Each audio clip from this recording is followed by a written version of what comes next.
everyone, my name is Mary. I'm a research assistant here at the Temple Ambler Field Station. Today I'm going to talk to you about Leave No Trace and how to recreate responsibly, following the 7 tips for Leave No Trace brought to you by the Center for Outdoor Ethics.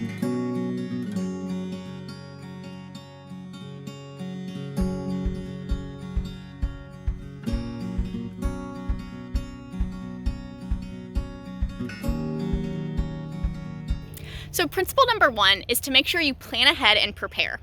This can look like making sure your group is all on the same page for weather, making sure you all know the expectations for terrain. Is you doing a hard hike? Is it an easy hike?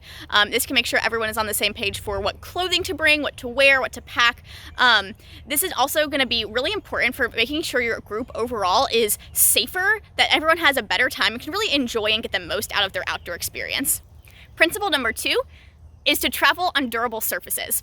So what this means is that we want to pick, when we're hiking or when we're camping, surfaces that are not going to easily erode and that can handle having a large number of visitors and users on them regularly. So that's going to be surfaces like rocks, sand, gravel, snow and ice are also great examples of durable surfaces. The biggest thing is to make sure we stay on trails. Trails are constructed in a way that is going to help them be great at holding up over a long period of time.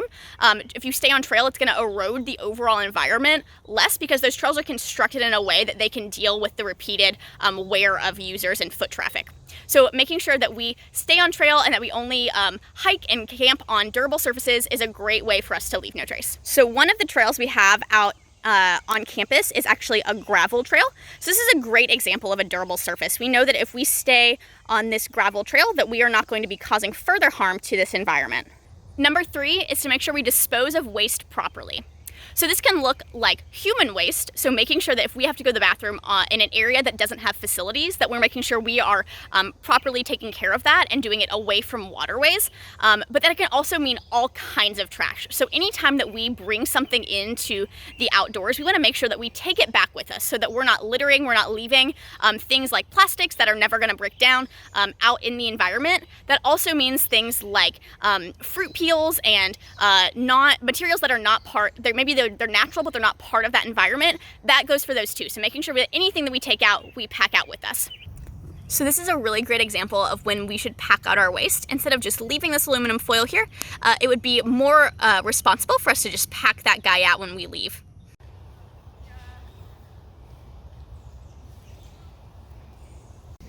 So principle number 4 is to leave things as they are.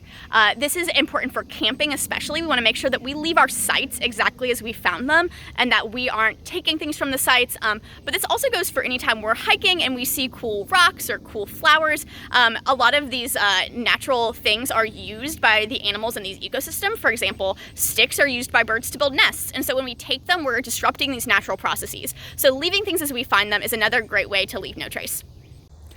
Number 5 is minimizing campfire impacts.